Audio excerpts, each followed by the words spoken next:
Generation X Paranormal.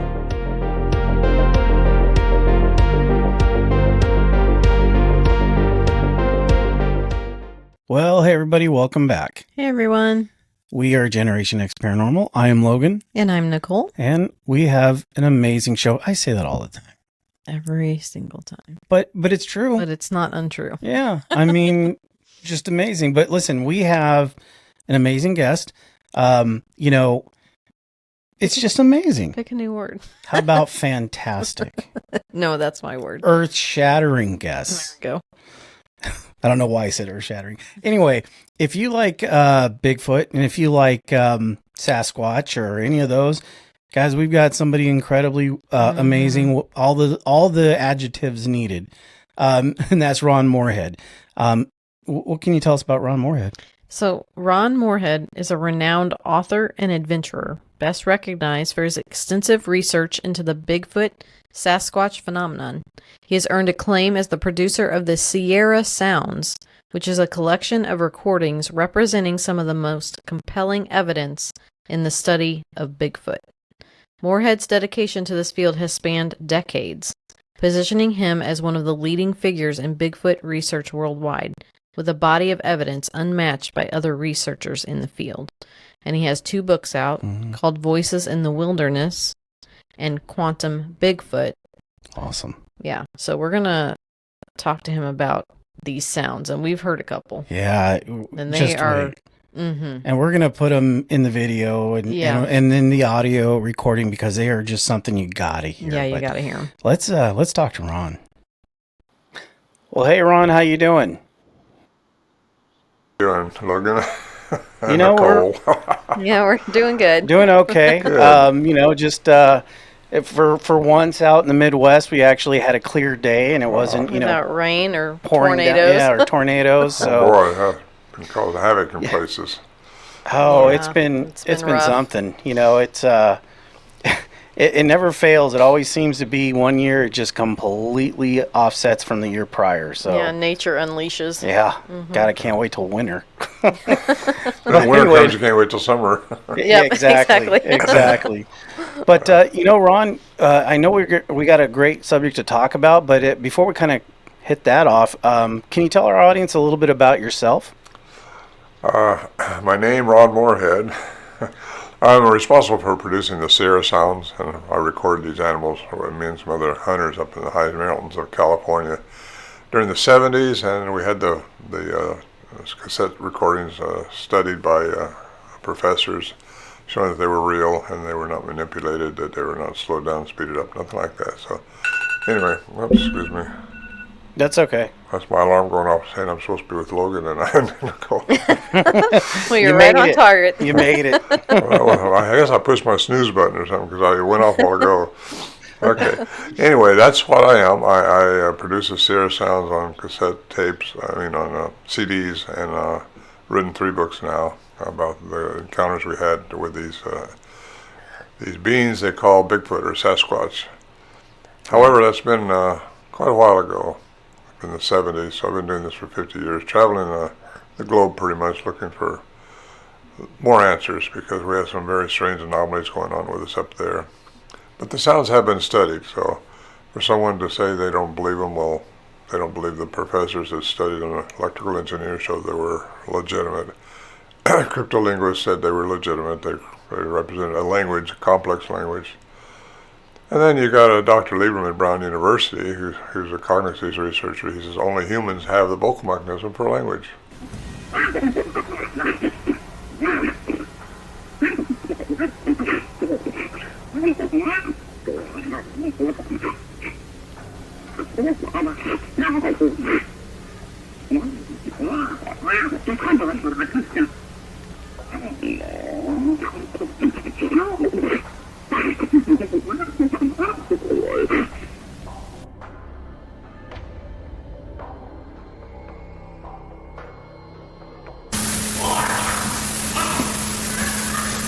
Two of them.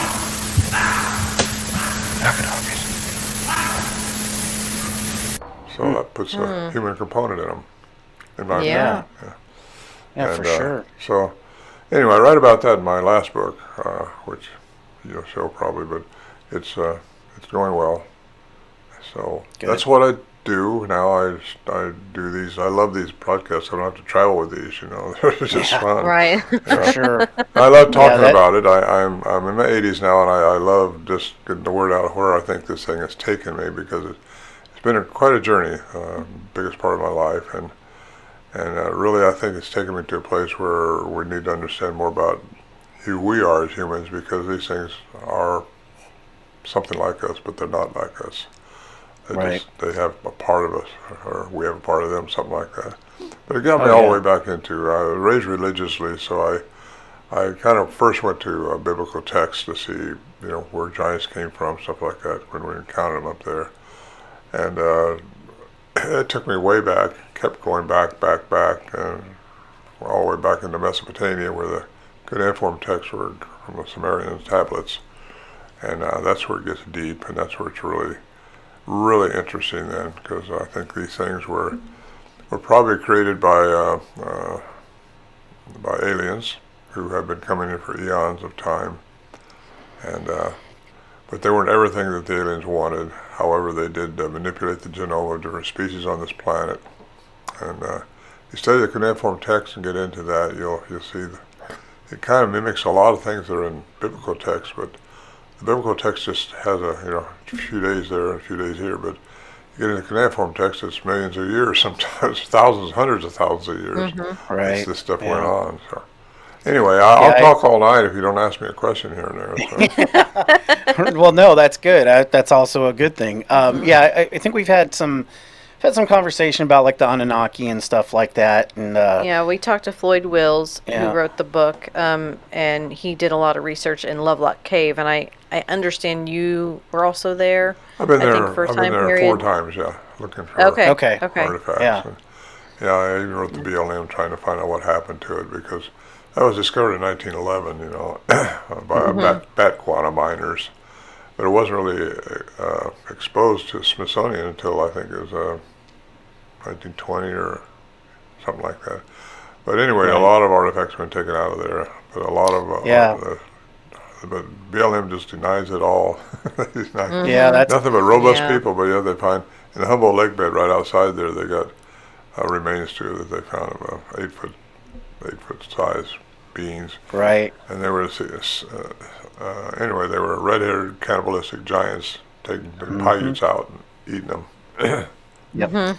Yeah, that's the same thing we discussed with Floyd. Floyd, Yeah, yeah. It's fascinating, really. Even if you don't, I know a lot of people look at the biblical text, and there's a lot that can be gleaned from that if people do or do not believe. But I mean, we've got recorded scientific proof about a lot of this stuff. So it's just, I always find the whole thing fascinating, really. Oh, yeah, absolutely. But I guess we can kind of start with, let's go ahead and start from the beginning with Sierra Camp. I don't think our audience probably knows a whole lot about that. Most of our audience probably just thinks of, Bigfoot in the normal traditional sense, but may not understand or know what Sierra Camp is. Yeah. Well, the Sierra Camp is 8 miles in the wilderness from the closest road, and we usually took horses or we backpack in, one or the other. But and it's 8,400 feet in elevation in the Sierra Nevada mountains of California, and it's just kind of an imposing place to get to. But once you get there, it's really nice. You just want to lay out on a flat rock and take in the sun. And that's where we encounter these things. They start coming around the camp at night, and it's pretty exciting. And we started taking tape recorders up there, and they come back again. And we had, it was a hunting camp. It had been a hunting camp since 1958 when the Johnson brothers started hunting up there. I wasn't a hunter at the time. I got involved in this in '71, but one of the guys got scared off when he first heard them. And because Johnson Brothers went up earlier that year and said there's something around the camp and it's not a bear. And it leaves a big, big foot impression in the mud. So anyway, he froze up. This one guy did, and he just wouldn't go back. He jumped out the next morning as soon as he could. Daylight came out. Anyway, he told the wives what the Johnson Brothers said up there is right. There's some kind of monster up there. These things are scary. And he didn't know where to put that. He's a very religious guy, churchgoer and all that, and he thought the Nephilim and all that stuff was, supposed to be gone, not around anymore. But this kind of threw a kink into all that. And threw a kink into all of us, actually, because we're all churchgoers at the time. I'm not much of a churchgoer anymore, but I'm a spiritual person like you guys are too. We're all spiritual beings, like it or not. Yeah. But religion sometimes throws a little bit of a block in that, with fear and different things you got to do to jump through their hoop. And I don't disrespect religions, other than I don't agree with most of them because they're all a matter of control, most of them anyway. And so, anyway, the wise said, you got to go back and check up on the guys. And he said, well, I'll go if you'll go with me, Ron. I was friends with them all, so I knew them, but I hadn't been a hunter until that year. And then I went back up with him and walked in, and I was thought in great shape, but I left the valley floor at 100 feet elevation and went to 10,000 feet and then dropped in and out of different ravines and got to the camp, and my legs were like rubber. I bet. And I thank goodness my buddy up there, Bill McDowell, he had a horse and he let me ride it out, and that saved me. And I started going back. I was going to say, it's funny because we were laughing because, first of all, I'm from Arizona originally, and I've been up to mountains. Mountains usually at about 6 to 7, maybe 9,000 feet. But a couple years back, we went to Pikes Peak. Oh boy! And if you've never been at that elevation, you're right. It is something that your body is just not ready for if you've never been. Yeah, I got really sick. You get up in the high country and I've been in the Colorado high country too, and all the guys up there carry these little oxygen bottles with them, Yeah, and for that's a good thing to do. In fact, the last time I went up there in 2018 with David Pilates, Missing 401 author, with his camera guy, and went up there he wanted to interview me at the camp. He's the only one I've ever taken up there, really, and I took a can of oxygen with me. It's smart. It was just a good thing to do. So anyway, that's how. Didn't mean to cut you off. Well, that's how it started with me, and I started going up there as often as I could with whoever would go with me.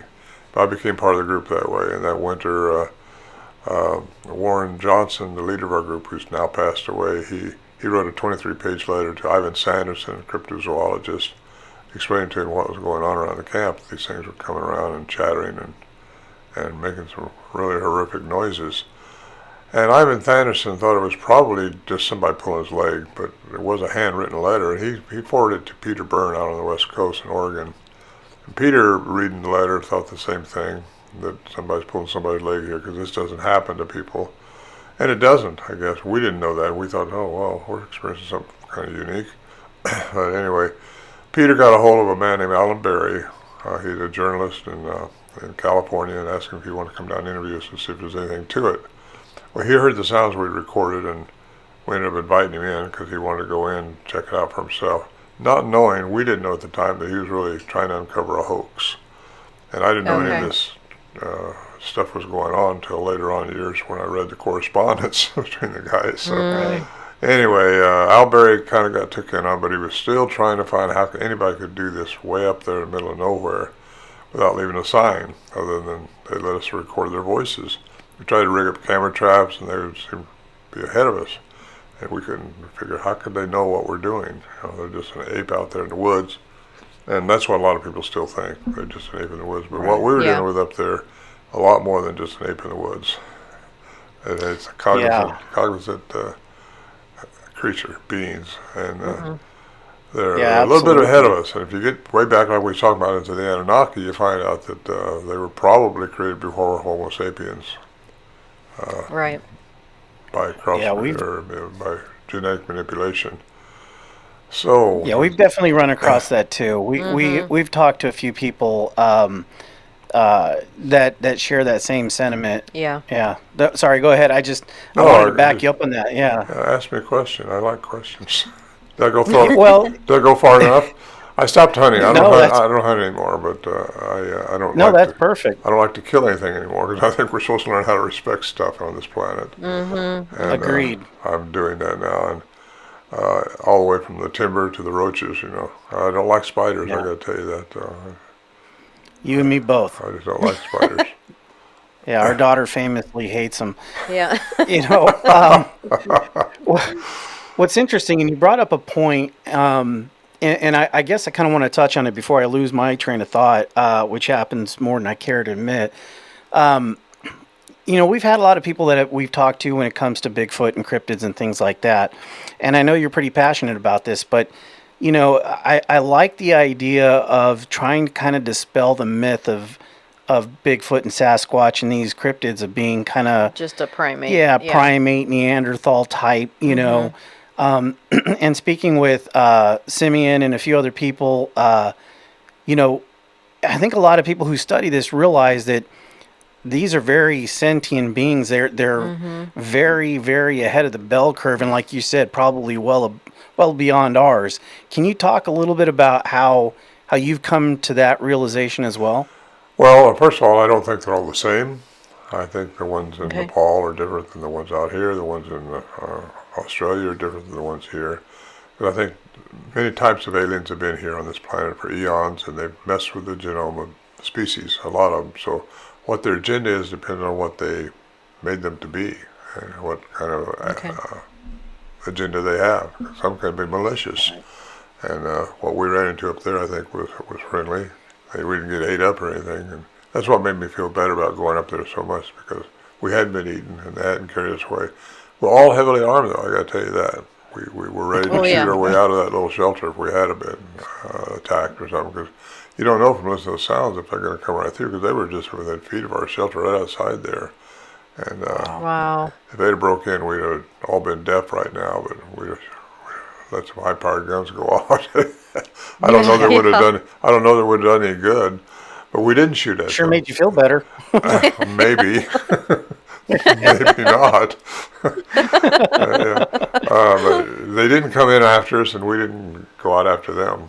We didn't try to shoot at them or anything like that, because we thought it's kind of bold. What they were doing was very bold, because you could tell there's a lot of regression in the sounds, and there's a lot of interaction between them in the sounds that we recorded.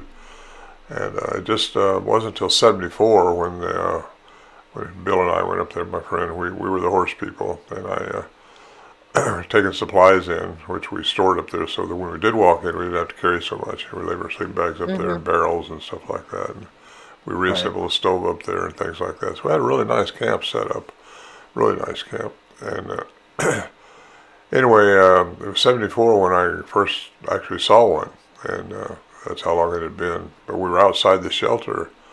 Bill and I got in there, and we started hearing the rocks click and whooping sounds going on. And I pulled my little cassette recorder out of my saddlebag and started recording, and that big got my second CD, which the first CD is Al Berry's recordings that he had studied at the University of Wyoming, and showing how authentic they were.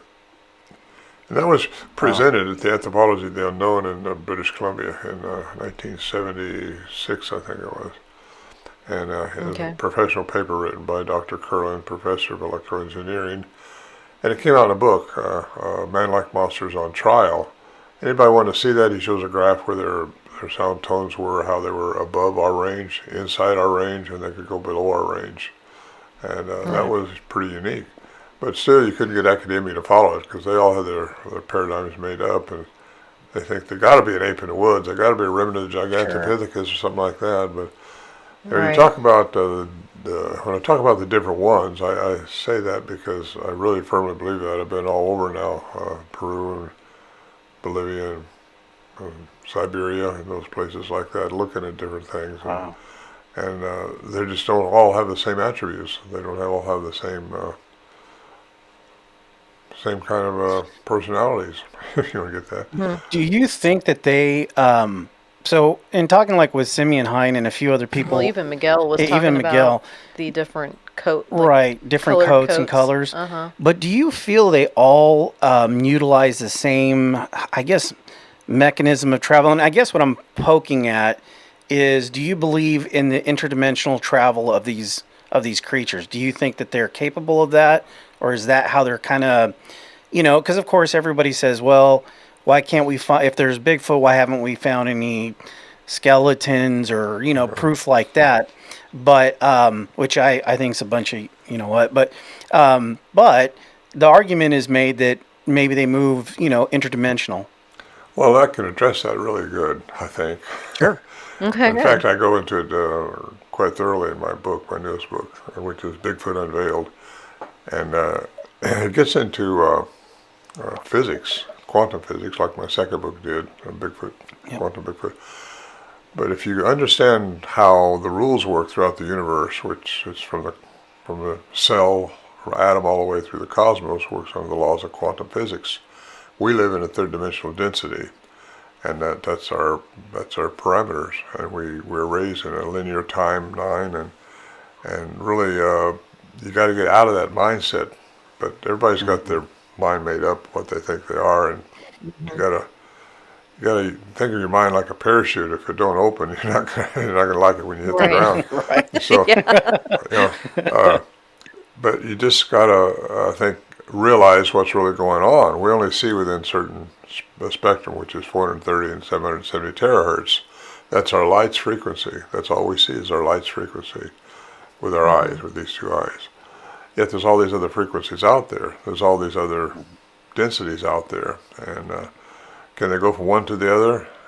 I think some of them can, and I think a lot of them do, and that's because they can change their matter into energy, and that's been established by matter and energy are interchangeable. That was established by Einstein once, mathematically. Then Dr. Paul Dirac got the Nobel Prize in 1933 for it, for antimatter. Antimatter is the exchange between matter and energy, and it's been established now by CERN in 2012 with the Hadron Collider. When they did it. Most people don't realize how significant that was, but it was pretty significant. Yeah. So Absolutely. matter and energy are interchangeable. Now, can they disappear? Can they go into another dimension? They can get out of our light's perception, that's for sure, I think. Because we should have seen them more often. We didn't get that many. My daughter saw them 3 times, actually. And I just got but I think they were so close. In fact, those sounds that we got on that first CD I made from that Alberta recorder that was studied, he should have been able to see what was making the sound, because it sounded like it was holding the mic. It was so close. But I'm wondering if they just, because it's evening time, dark, but still, he should be able to see his movement or something, and he's 6'4". He had his head stuck up just out of the shelter a little bit, made a little hole up there, trying to get a glimpse of whatever was out there. And of course, when he stuck his head up there, they would stop. But still, as much as we were around him for the times we were there, and a lot of times this was happening, we just didn't get to see him much. I think the Johnson brothers saw one. Well, I know one of them did. One night he was looking through one of the cracks in the walls and saw it walking by, and said between 8 and 10 foot tall. But then, where do you go with it all? You got to get into the anomalies, which were just puzzled us. We didn't know where to put it with our brain. None of us did. We just thought, well, it's got to be just some kind of an ape out there. But how do they do what they're doing? So for all these years, now Al Berry, the investigative reporter, he had a master's degree in science. So he said, don't talk about this strange stuff when you start talking about this. He said, or they'll just laugh you out of the park. And they would have. So. I had a reporter come to me when I was living in Washington, and she said, I heard you got some Bigfoot experience. I said, yeah, I made me talk to him. It took her about 3 seconds to get out of that room. That's funny. That's funny. On your website, and we're going to put up links and all that stuff too, but it's funny you say that, because we listened to it just recently to the two that sound bites. I think one was the fast talking, and I think the other one was Child's Play. I think those are the two that. But what the reason I bring that up is it's so funny. You're right. It is so close that Oh, it's especially the Yeah. first one. Yeah, how It could you sounds like not it's like see anything? right there, and it's talking to you. Yeah, it's just it's amazing. I urge anyone to Yeah, we're going to definitely. get to the part where we then get your website and get CDs and stuff, which because they need to do that. But Yeah, yeah. but yeah, I find that just absolutely fascinating that Well, you're right. yeah. You're recording this and the sound is you're right. They should have been like right there in front of the person doing the recording. Well, I'll be direct here. Al Berry had his microphone remoted about 30, 40 feet up behind the shelter. Oh, okay, Oh, okay. okay, that And makes sense. that's why I got the recur sounds. But still, it sounds like it was right there. And it was in Yeah. a clearing, so he should have been able to see. But he Sure. didn't. And Al Berry never did get a glimpse of anything up there. He wasn't there as often as we were, or as often as I was even. I think I've been up there as much as anybody since the 70s. And anyway, it's unique. But I think they have Yeah. the vocal mechanism, which is way outside of what we can do. I've been told by an intuitive, I'm not sure how much weight to put in that, but they have more vocal cords than we do. That's how they make the sounds. They can mimic just about anything. One time I thought, well, I was listening to an owl way up the canyon up there, and I had my little tape recorder. I thought, oh, let's record this. Turned it on, but the speaker switch was on and it screamed. That owl sound turned right into a Bigfoot chatter. They chatter very rapidly. Really? So I think they can mimic just about anything. That's probably a hunting skill they have too when they hunt. But when they're in our third dimensional environment, they're subject to our third dimensional rules, like we are. They can be shot, Right. they have to eat, they poop, they procreate. I think they raise their small ones in this third dimensional environment and teach them how to create the frequency they need to create to do what they do. Because I think if they find the frequency that you're on, they can mind speak to you too. And Yeah, that is just amazing. And I know our audience is probably going to write and say you say this way too much, but we have noticed that within the last, I say, 6 months or so, when we talk to people at from No matter ghosts what you're to talking about. right Uh-huh. to UFOs, doesn't matter. One word consistently comes up: Frequency. It is just it's amazing. For someone like I guess someone who's not plugged into paranormal daily life, for lack of better words, Like we are. yeah, like we are. It's amazing that they don't realize how much frequency comes into play. It's just Well, it's not talked about. That's why. it's everything. It's energy, frequency, vibration. Everything is energy Yeah. at the most minute level of existence. Everything is. If you find Yeah, the and it makes- frequency, if you can find the frequency of that energy, you can change its matter, because it's vibrating all the time. Energy, frequency, and vibration. So that's how miracles, I think, are done. That's what you can find the frequency of any part of you. You can change its matter, and that's a fact. But people don't understand that. They just don't dig deep enough into how things really work. That's according to Right. Dr. Christopher Breyer, West Texas A&M. Like I said before, everything, like he says, everything from the atom through the cosmos works on the laws of quantum physics.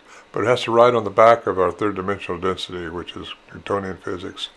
Newtonian physics is from 1687, as we know, Isaac Newton. And Right. we all live by those material, physical, measurable, predictable rules. But that's not true. Everything's not that way. I asked one Right, time, even when I right. was a boy, how far is it to the end of the universe? And I think that's when I got kicked out of the club, because no one can answer. No one can answer that. Right. Okay, but if everything's measurable, come on, somebody tell me how far it is. right. And Yeah. what's on the other side of it anyway? That's It's awesome. all fun, but it's all you got to open your mind. Like I say, you got to have Yeah. an Very open mind. relative. Yeah. Well, that So, catches them right yeah. there. Yeah, it does. It really truly does. Yeah. It gives you the anytime idea. you throw something- It lets you know that you have to conceive it, because you'll never know it. And Absolutely. while you're in this density, you will never know it. But you have to conceive it. It's like that. It's like Tesla said. Well, one man calls God, another one calls the laws of physics. So they're on the same level, the same plane. Yeah. Religious people say it's God. They call God God, but physicists will just call it changing forms. That's all you do in Right. this embodiment, because we have two parts to our embodiment. One's physical, which your brain takes care of, hopefully. And the other one's the ethereal part, which is your soul, your spirit, your consciousness. It goes on. It can't die. That energy can't die. And there we are. We're That's energy, right. so we can't die. And that's very Yeah. comforting to these people that lose a loved one or something. You realize that they're not Mm-hmm. dead. They just left this body, which we're all going to happen to us. Mm-hmm. It's Yeah. going to happen. Yeah. I don't know. Oh yeah. Yeah, We I don't. think even Einstein famously said that I think even he somewhat believed in ghosts because that same theory of energy doesn't, you don't lose energy, energy continues. So, Mm-hmm. Right. yeah, I mean, it's Yeah, absolutely he crazy said and fascinating. science without religion is lame. Religion without science is blind. So, Wow, and then you got profound. That's a good one. Yeah. I got some other good ones here. Edgar Mitchell. Edgar Mitchell said that it takes classical and quantum sciences together to have clear perception. That's a good one. Wow, You have to use that both. is That a is good a good one. That's one. what try to tell Yeah. people in these conventions I speak at is you can't just limit yourself to the one rule that Yeah. you've been brainwashed with. Because we've all been Right. brainwashed. I mean, seriously, from the time of birth, we've all been conditioned to accept certain things. This is true. This is not true. Da da da da da. And Mm-hmm. that's where Right. your brain is. So you got to get out of that a little bit and understand there's more going on, more dimensions. So are they interdimensional? Some of them might be, some might not be. Depends on how much they've been diluted down. I like this one here Right. because I think they've crossbred with indigenous people, and the Native American has that a lot. And I think the Patterson film represents one like that because you look at the Patterson track, it's very human-like, very human. It's got the arch in it. It's got the five toes slanted. Our tracks were not like that. They were splayed. They were five big toes up there, and we saw them fairly regularly and cast them and all that stuff. But they're not like the Patterson track. And Hmm. I just think that some of them have been here longer than others. Some of them are not diluted Right. down. They've not crossbred. And well, anyway, I think there's an alien component here that's got to be suggested right now. And the UFOs, the Yeah, aliens are still here. They're coming back and forth all the time, but they let's call it for what it is. They cloak. They get out Yeah. of right. they got out of the physical into the energy. You know, it begs the question. You know, in Camp Sierra or Sierra Camp, I should say. I got Yoda on myself all of a sudden. If this is going on there, where you're seeing potentially interdimensional travel, if they did or if they didn't, what else did you find? Was there other paranormal phenomenon that was going on up there as well? Oh yeah, that's what got me into it because we couldn't explain things, not just the Bigfoot, but the thing. I saw a UFO up there once, and it was Okay. just a big blue ball, looked like a small moon coming down during the night. And it lost it behind the trees. This was all when the Bigfoot stuff was going on. We've had other things happen too. You hear a big whirling sound too in the daytime, and you're trying to find the source of it because what can do that up there unless it's a helicopter? And didn't Right. see nothing like that. I didn't see anything. Yet there's something making that noise. And Yeah. just one time we was inside the shelter and we thought our camp was being tore apart. I talked about this quite a bit in my first book. And you thought the stuff we'd hauled in on our horses and mules and stacked there, or put in these barrels so that we wouldn't have to carry so much when we walked in next time. And Right. I thought it was just being ripped away. And we look out later when everything's stopped and nothing's changed. Where do you put that? How do you explain that? When I was up there in 2016, we watched this light tube, probably 3-4 foot long. It wasn't shooting out a lot of light, it was just going, working its way through the trees. And it was definitely controlled. And we watched it for several seconds, I mean, probably close to a minute, through our top of our tent because it was open. But I had David Pilates recreate that up there. There's missing 411, The Hunted, a DVD that you can get now for free, I think, online. And he does a really good recreation of that. I got about 15 minutes where he interviewed me at the camp, and I showed his videographer how that light moved and all that, and they did it just right. So Wow. there's just anomalies. Time you think you heard a herd of horses running around, no, they ain't happening. That's interesting. Yeah, But there's always there has to they be an talk answer. about that. Yeah. There has to be an Yeah, answer where to there's- anything. UFOs with Bigfoot are constantly seen in Yeah. the same area. That's Yes, very, yeah. it's certainly not the first time we've heard that. No, it's not. Oh, I think I've interviewed people that saw them both at the same time. Yeah. Sure. And also, you got the 1888 article in Eureka Times, I think it was. Huffington Post reported this in 2012, where this is supposed to be the first written report of a UFO. A rancher and some Native Americans saw this moon come down and 3 crazy bears jumped out of it. Okay, where do you put Wow. that? Yeah. Yeah, that's a new one. Yeah. That just blew my mind a little bit on that. Yeah. Well, what I find interesting is that, again, I go back to, a lot of misconceptions, I think, of the being, Bigfoot being, more rudimentary, more, no, I guess, not as, I don't know, I guess as intelligent. I hate to use that word, but what I find interesting is that if these UFOs are certainly there at the same time, and the cooperation of the two at the same time, to me, I feel like either A, they are potentially alien, or B, those visitors know a heck of a lot more about these creatures than we certainly do. So what information are they able to get from them? Yeah. What, the aliens? What information are they Yeah. getting? Mm-hmm. Right. I think they created them, number one. So right. it's And I agree their with that. offspring. They're checking in on them. Yeah. Yeah. I was going to say something too. I lost my thought. Happens to me all the time. I was going to say I got a good memory, just not as long as it used to be. Yeah. It's still I a forgot strong where I road, put it's it. just not as long. So I guess kind of going back to the vocalizations, it's, you see a lot of, so video or, I guess corroborated video of things, but vocalizations isn't always something that you get to hear. Do you notice that there's a difference between, you kind of mentioned that you think there's different species.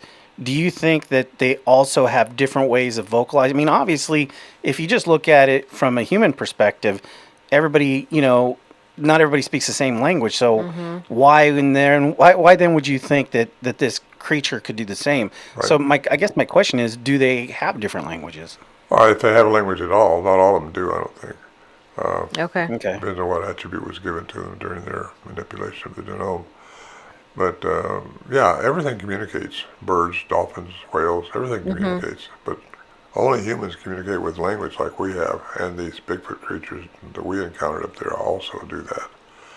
So that's it's a hard one for some people to understand, but to swallow really.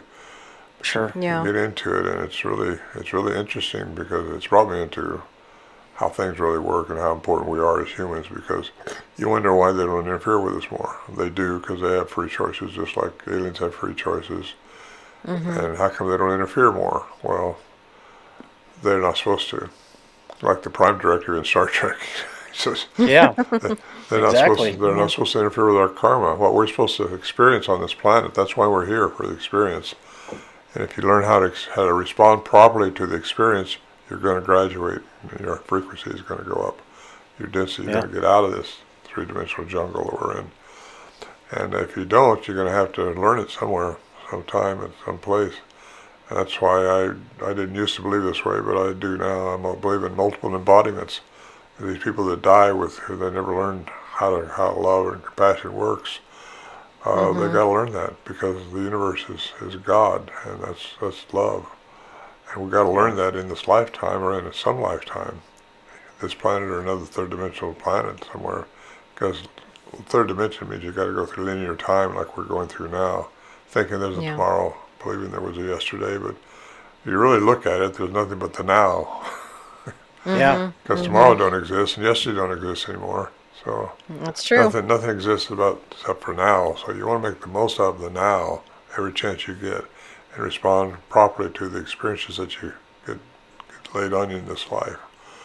Right. And those choices are, they say, are what we chose to have, so that we could expand, have the chance to anyway. But I think it's all connected to the pineal gland. We have it inside of our brain, right in the middle of it, a pineal gland. And that gland connects to the heart, which gives it a sensation of feeling.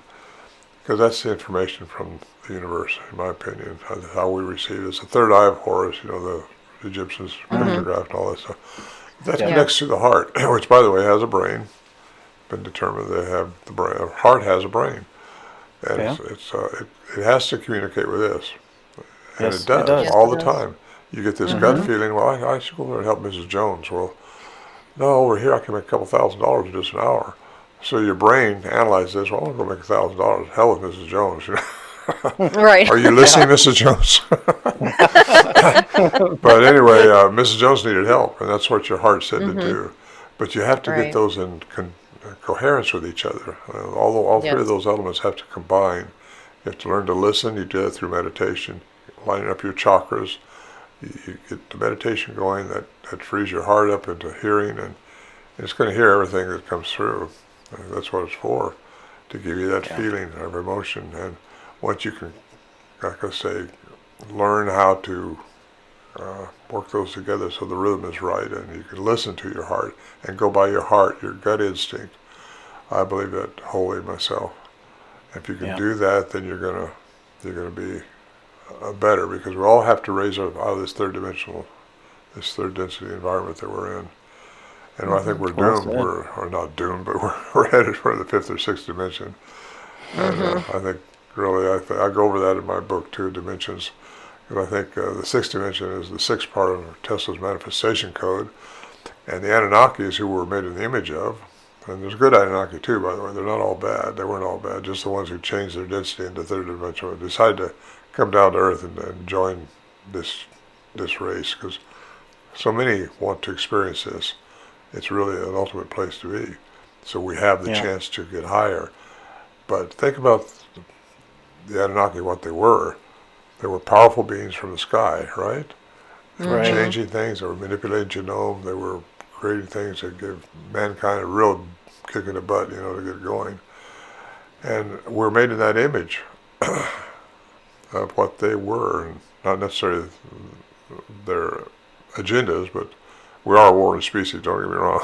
We are a warring species. Right. Yeah. But that means they're ninth dimensional beings. Yeah. So you got to go through the third dimension, respond properly. They'll take you into the sixth dimension, where then you're a creator. And then that will get you into the ninth dimension. And once you graduate from that that's my opinion. Of course, that came to me. I don't know if anyone else thinks that way or not, but I see all these mathematical geniuses trying to figure out this 369 code of Tesla, the manifestation code. And I think it's simple. But however, every one of those I listen to correlate with what I'm saying on the third, sixth, and ninth dimension. Yeah. That's interesting. Yeah, it's definitely, the dimensions, it's definitely not the first time we've heard that either. What I find interesting is that not only dimension, but time as well. We talked to like Mike Ricksecker, and we talked a little bit about how stacked time might work. So yeah, you're right. There's so many different things that you can look at and review. The second you lose that siloed thinking, and drop that curtain a little bit, you can actually see what you're talking about, So, hopefully with, it feels like, and this isn't just with cryptids, but also with ghosts and with UFOs and pretty much every facet of the paranormal, that either it's building to kind of a crescendo, or we're just opening our eyes a little bit more, or maybe both. I'm not entirely sure. Both. I think it's both. I agree with both of you. Yeah. I think it's both. We're being enlightened now, because we've got the age of Aquarius coming in. We got all this stuff opening up to us. I think that's what the Mayan calendar was all about in 2012, was opening up the thing for us. Because we're all learning. And I'm about to sneeze, so if I turn my head a minute, Okay. By all means, do it. Definitely. But I'll ask a question while you do it. We're multifaceted here. But I've got go ahead. Yeah. So we talked to Miguel from Sasquatch Theory, and we were talking about different signs in the forest that he looks for, and he's talking about like the crossed branches, right? Didn't he? At certain angles is typically what they look for. Did you guys find anything like that up there at the Sierra camp? Well, truthfully, we weren't looking for it. You know. Oh, okay. It might have been there. A lot of things may have been around that we just weren't looking for. We weren't looking for it. Okay. Yeah, I mean, that makes perfect sense. Yeah. It's just not. It's not unusual though for that to happen, and it's not unusual for even the Native Americans. A long time ago, they would leave stick signs showing which way to go if somebody's following them. You know, another member or something. So I don't think there's anything wrong with that idea. It's just we didn't look for that. Sure. And natural snow and weather will create things too that a lot of people want to put in that category. Right. But then you've got the structures that you don't know if a Boy Scouts made a teepee or a hunting blind, or if Bigfoot did it for a baby's nest or something. You don't know. Right.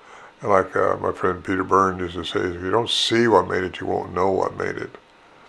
Exactly. You can only guess and theorize unless you see some other evidence around there that would tell you that, like hair samples or something like that.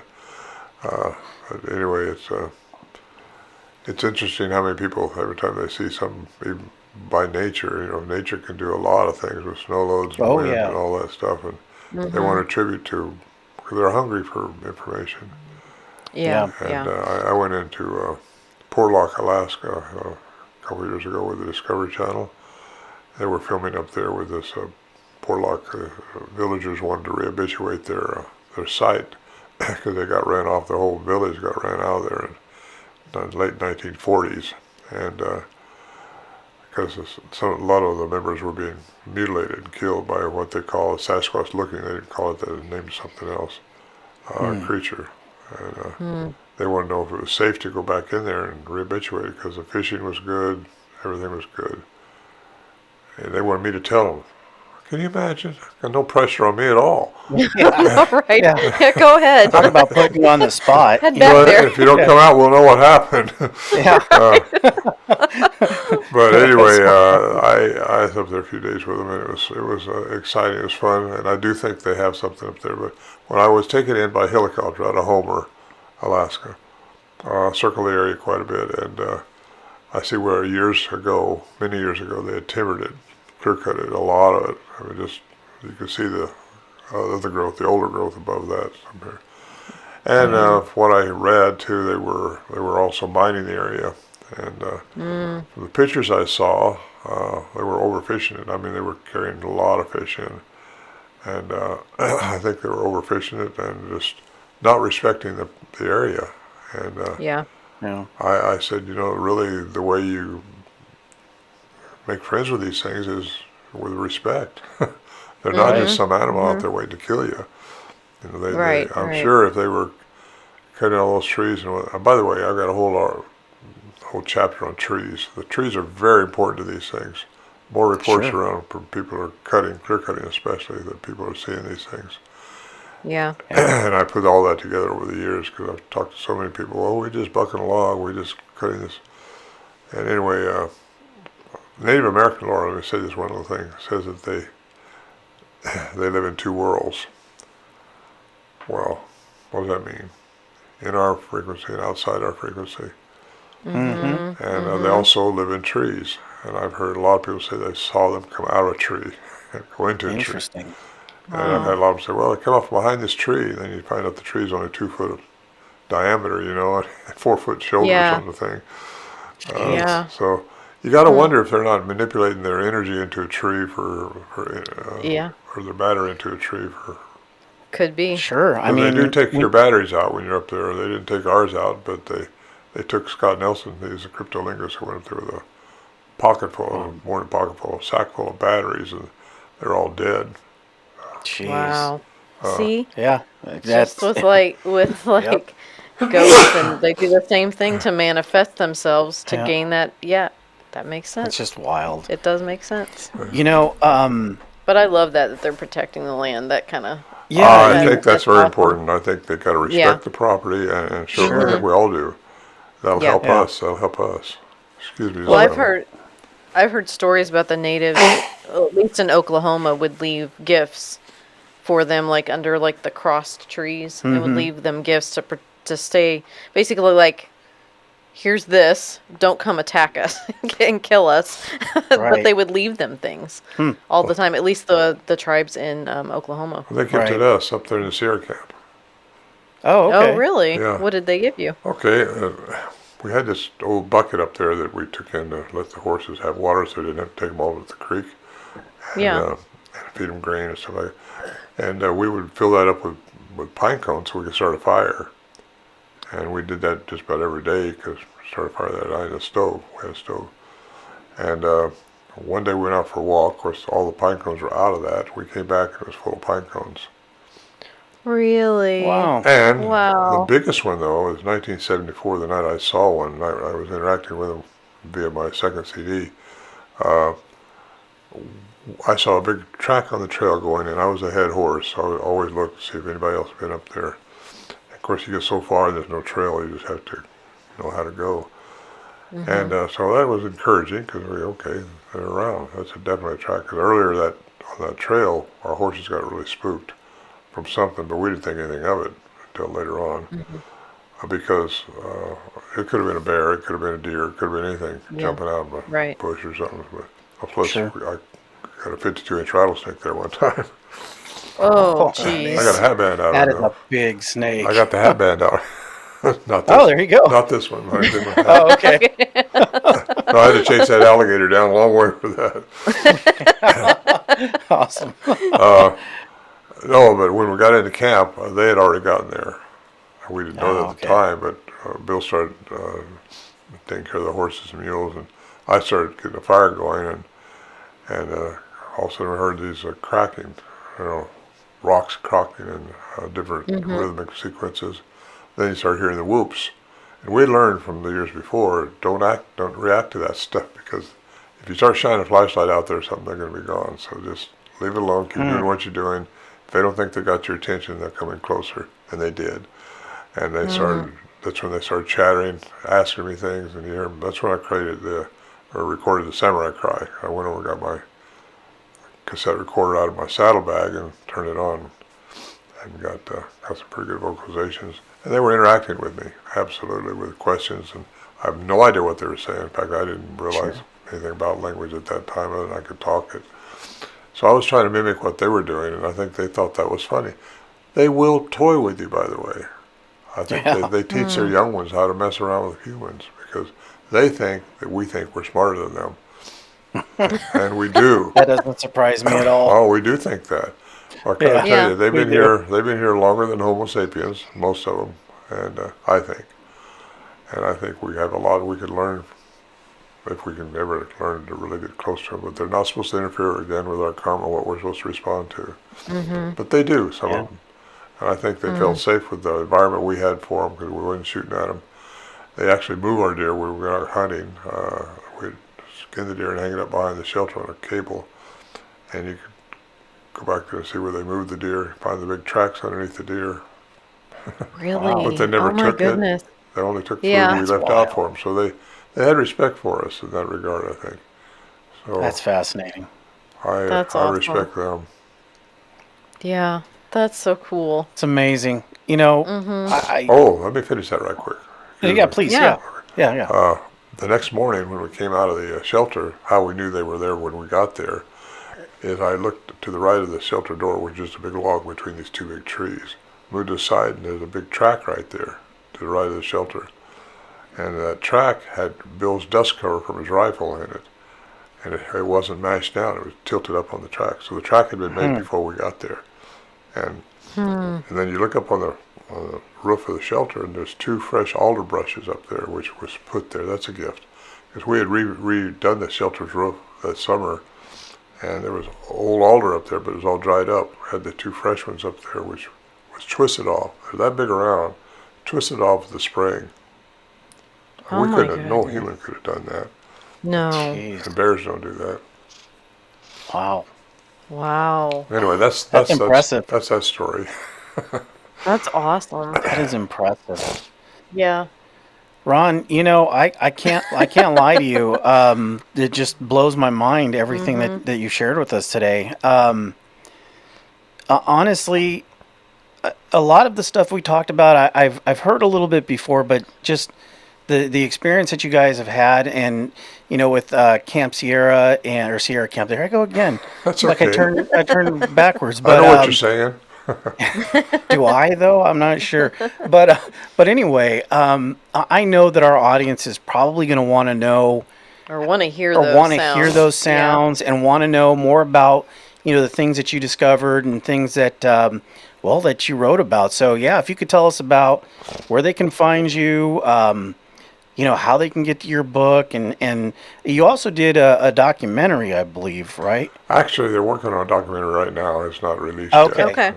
Okay. Hopefully by the end of the year it will be. Okay. In fact, I'm going to go up to New Jersey this weekend for a conference, and after that I'm going to go to California. They want to do some more filming there, a little bit more, and wrap it up. Oh, great. Awesome. But anyway, my website, ronmorehead.com, all one O, Morehead, and no space between the Ron and the, anyway, that's my website.com, and that's where everything's available. And it comes through Amazon. You can find it on Amazon, but I'd rather you go to my site because that way I know we got it. Yeah. But you can download from my site. You can't do that with Amazon. You can download these things, less money too.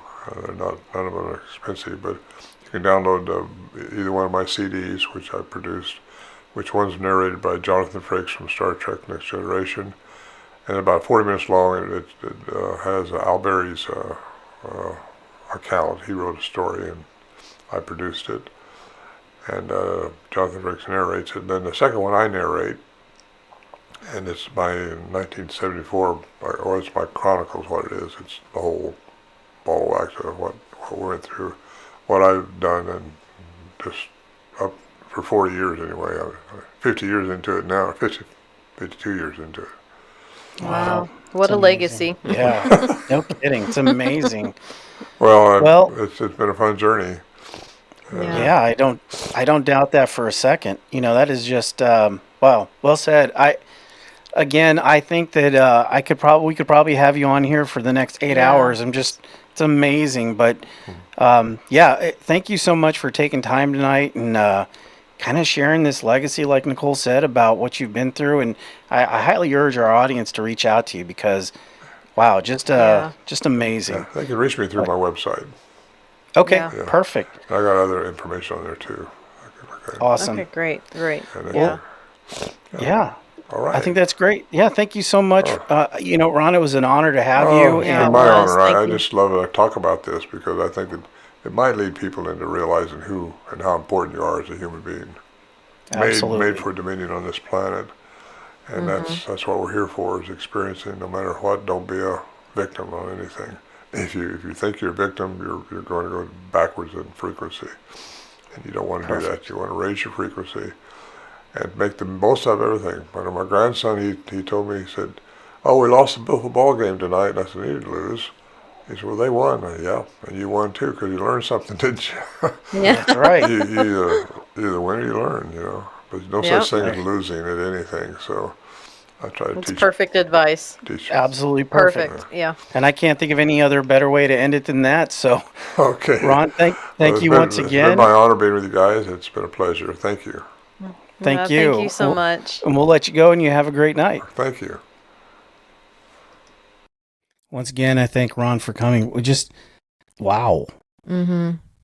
The whole talking to them, like interacting with them, and them leaving gifts, and I love that aspect of it because that's the first time I've actually really heard that. Yeah. Yeah, that's amazing. You would, I mean, it makes sense, It does. It does. And that's the part that always gets me. We have these guests on, and you always think, well, there's got to be this paranormal, deep thing that goes on. But then you break it down, it's a sentient being, and leaving gifts makes sense, It does.